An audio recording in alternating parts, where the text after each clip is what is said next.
Hello student, now in Unix we show some pattern matching and wildcard characters. Pattern matching and wildcard characters are very interesting in Unix. It has some different meaning and it is used in different manner as well, and it is used in different commands, right? So first we show star. Star we know very well, star is used for matching 0 और more character in a file. अगर एक से ज्यादा character को match करना है then we are using star, जो already हमें पता ही है. Then question mark will match only one character. Exactly एक कैरेक्टर मैच करने के लिए हम क्या यूज करते हैं? Question mark. Then over here some new pattern matching and wildcard characters are that square bracket के अंदर हमने लिखा है IJK. In the square bracket IJK, उसका मीनिंग क्या है? If you are writing anything in this square bracket, it will match that single character. So, when you are writing square bracket IJK, it will match a single character, either I, either J or either K. तीनों तीन में से match करेगा. I match करेगा, J match करेगा और K को match करेगा. When you are write dash in the starting character and the last character, दो कैरेक्टर के बीच में जब डैश लिखते हो, that means it provide a range. ये क्या प्रोवाइड करता है? रेंज.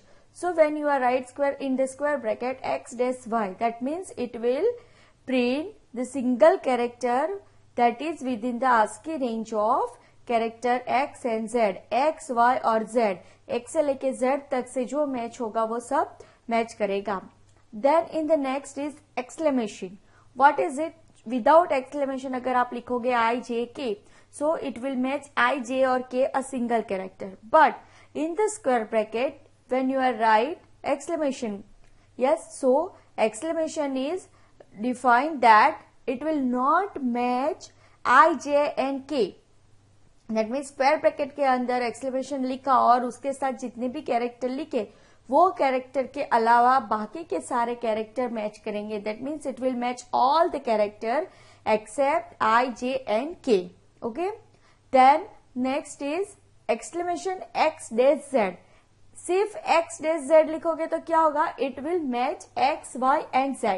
x से लेके z तक पूरी रेंज मैच करेगा. But when you are write exclamation x dash z, उसका मतलब क्या है? It will match all the character in some ASCII range except the x and z. x से लेके z तक की जितनी भी वैल्यू होगी वो मैच नहीं करेगा. Fine. Now let us see some example. The first example LS chapter 1, chapter 2, chapter 3. इसका मतलब क्या है? अगर मुझे चैप्टर 1, चैप्टर 2 और चैप्टर 3 की डिस्प्ले करनी है list, so I can write with the LS. Yes, but except 1, 2 and 3 I can write star. So it will match all the files and directories start with the chapter CHP. CHP से start होती कोई भी files और directory है जिसके पीछे 1, 2, 3 है, कोई स्पेशल कैरेक्टर है या एनी कैरेक्टर, तो वो मैच कर देगा. देन इको स्टार अगर मैं लिखूंगी that means it will list all the files in the current directory. आपकी सारी करंट डायरेक्टरी के फाइल की लिस्ट जनरेट करेगा. Then I can write like this LS for listing the files, then 3 question mark and .txt. So it will match .txt file which having at least 3 character. ऐसी file जिसके सिर्फ 3 character का नाम है और वो .txt notepad की file हो. Then LS .3 question mark. उसका मतलब क्या है? यूनिक्स के अंदर डॉट का मीनिंग क्या है? Dot display a hidden file. So when you write dot and 3 question mark, that means it is not some extension. यहाँ पे कोई extension नहीं जनरेट कर रहा है.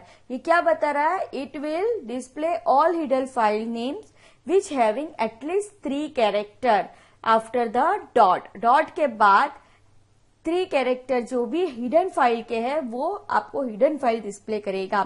सो यहाँ पे डॉट के बाद मैंने कुछ लिखा, that means this is my extension, but यहाँ पे एक्सटेंशन नहीं है बिकॉज मैंने डॉट स्टार्टिंग में लिखा. That means it show you the hidden files. Now next example, ls emp start.txt. Yes, it is very easy. It will match all text files start with the emp. सारी text file जो emp से start होती है वो display करेगा.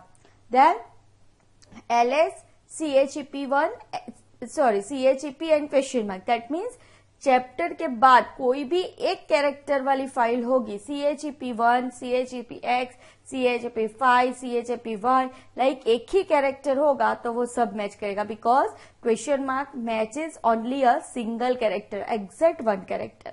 Then I can write cp that means copy. Star रॉफेल, इसका मतलब क्या है? सीपी में दो आर्ग्यूमेंट होते हैं, first is source and second is destination. That means पहली वो फाइल है जो हमें कॉपी करनी है, दूसरी हमें जहां पे कॉपी करवानी है वो. यस, सो स्टार रॉफेल लिखा, उसका मतलब क्या है? रॉफेल is a directory. So copy all the file from the current directory into the रॉफेल डायरेक्टरी. सारी फाइल्स जो करंट डायरेक्टरी की होगी वो रॉफेल नाम की डायरेक्टरी में कॉपी हो जाएगी. Then next one is a rm star. What is the meaning of rm star? rm that means remove, star मतलब सारी डायरेक्टरी. ये कमांड बहुत ध्यान से आप लोग करना. rm star that means all the files will deleted from the current directory. It will delete all the file from the current directory. Next, when I am write ls start.c, ls मतलब listing, and मैंने start.c लिखा, what it meaning?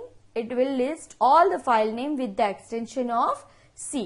Then mv मतलब move or rename. If I can write star.bin, star is my source, मतलब सारी directory. Stars यहाँ पे क्या represent कर रहा है? It will display all the files. Okay, so mv star मतलब मूव करनी है सारी फाइल को. कहाँ पे मूव करनी है? बीन डायरेक्टरी के अंदर. So it will move all the files to bin as a sub directory of the parent directory. Then I can write cp and 5 question mark and progs is the name of the directory. cp मतलब it will copy करेगा. कहाँ पे copy करेगा? progs नाम की directory के अंदर. कौन सी फाइल को कॉपी करेगा? जो फाइल की लेंथ और कैरेक्टर सिर्फ 5 हो. It will copies the program और progs directory all the files with the 5 character long. Then I can write ls chep1, बाहर मैंने लिखा है 0. सो इतना पोर्शन हुआ चैप्टर 0, इतना जो पोर्शन हुआ लाइक चैप्टर 0 तक मैंने लिखा है वो कॉमन हुआ. उसके बाद ब्रैकेट में लिखा 1 2 3. जैसे मैंने आपको एग्जांपल दिया i j k, सिर्फ i j और k को ही मैच करेगा, उसी तरह यहाँ पे भी सिर्फ 1 2 और 4 को ही मैच करेगा. सो इट विल मैच, इतना कॉमन होगा chap chep 0. So it will match chap 01, chapter 02 and chapter 04. यहाँ पे मैंने डैश नहीं डाला है. दैट मीन्स के 1 2 और 4 01 02 04 ही मैच होगा. Be remember this point. Yes, then next is I can write again chapter 0 chep 0 और ब्रैकेट में मैंने लिखा 1-4. इसका मतलब क्या है? It will list chapter 01, chapter 02, chapter 03 and 04. Why? Because over here I can write 1 to 4, 1-4 range दिया है. Then next is ls 0 and square bracket के अंदर मैंने लिखा है exclamation. What is the meaning of exclamation? Yes, exclamation मतलब negation. That means it will not match 1 2 4 मतलब 01 02 और 04 के अलावा बाकी सारी लिस्ट करेगी. List all the file except 01 02 and 04. Square bracket के अंदर एक्सक्लेमेशन लिखा मतलब वो फाइल्स जो मैच होगी उसको छोड़ के बाकी सबको डिस्प्ले करेगा. It will perform like not operator. It will perform like not operator. Now next is I can right chep and 2 square bracket. पहले ब्रैकेट में लिखा है मैंने 01 07, दूसरे में लिखा है 0 से 9. सो it will match chapter 00 01 02 03 like that and 10 11 12 13 like that. So it will print all the file from 0001 से लेके 19. कैसे? यहाँ का 0 और यहाँ का 0 पहले, फिर यहाँ का 0 और यहाँ का 1, फिर यहाँ का 0 और यहाँ का 2, लाइक दैट. तो 02, 03, 04, 05, 06, 07, 08, 09. 9 is the last, so 9 के बाद वो stop हो जाएगा. Then again it will match 1.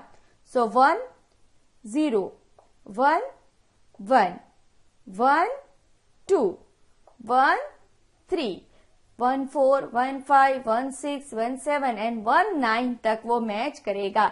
Are you getting this? समझ में आया ये दो स्क्वायर ब्रैकेट का मीनिंग? देन नेक्स्ट मैंने लिखा है LS CHEP1 sorry chapter and bracket में लिखा है X Z, X से Z तक की फाइल को मैच करेगा. सो it will list chapter X, chapter Y and chapter Z. Okay, I miss this chapter Z, but chapter X, chapter Y and chapter Z. Then next example. The next example is star dot bracket पे लिखा है CO. That means it will match all the file with the single character. C को भी match करेगा, O को भी match करेगा. CO साथ में नहीं होगा, या तो C या तो O. That means it will match all the file with the single character extension. क्यों extension? यहाँ पे बाहर मैंने लिखा है स्टार. क्या लिखा है? स्टार. और स्टार के बाद मैंने लिखा है dot. Dot means it represent some extension of the file. Dot के बाद स्क्वायर ब्रैकेट में लिखा है CNO. That it will match A1.C, A2.C, program1C, program2.C, program1.O, program2.O, like that. Second example देखो, स्टार डॉट स्क्वायर ब्रैकेट के अंदर exclamation CO. That means totally CO का opposite. It will match all the file name with the single character extension, but not .c and not .o. .c और .o को छोड़ के सारी single character extension वाली जो फाइल होगी उसको मैच करेगा. All the files with the single character extension except C and except O. Fine? आपने दो लिखा तो वो दो मैच करेगा. एक लिखा जैसे exclamation O, that means it will match all files name with the single character extension but not O. Okay? Next मैं दो बताने वाली हूं, वो दो बहुत इंपॉर्टेंट एक्सप्रेशंस है. स्क्वायर ब्रैकेट में लिखा small a to z, capital A to z, और स्क्वायर ब्रैकेट कंप्लीट करने के बाहर लिखा मैंने star. What is the meaning of that? It will match A to Z, small and capital. That means it will match all the files name beginning with an alphabet. It's not accept any digits, any non-alphabetic character. Same way, उसका ही opposite. If you want to display all the file name which is not begin with the alphabet, so you can write in the square bracket exclamation A to Z, capital A to Z and small a to Z. After the square bracket, you can write star. उसका मतलब क्या है? It will match all the file name which are not begin with an alphabet. Are you getting this? ये दो expression बहुत important है. If you want to display some files with file names beginning with the alphabet, then you can use capital A to Z, small a to Z and star. So ये आपको सिर्फ alphabets वाली जो files होगी, start होती होगी, beginning होगी वो ही आपको दिखाएगा. एंड अगर आपको नॉन अल्फाबेटिक कैरेक्टर से स्टार्ट होती फाइल चाहिए, सो you can write like this exclamation and A to Z and A to Z. After that start. So are you getting this? Pattern matching character. Yes, pattern matching character जो आपको यहाँ पे दिखा है वो बहुत इंपॉर्टेंट है, इवन इंटरेस्टिंग भी है. आप इजीली इसके अंदर सब मैच कर पाओगे. Fine, all of you, are you getting? I hope आप सबको समझ में आया होगा. फाइन.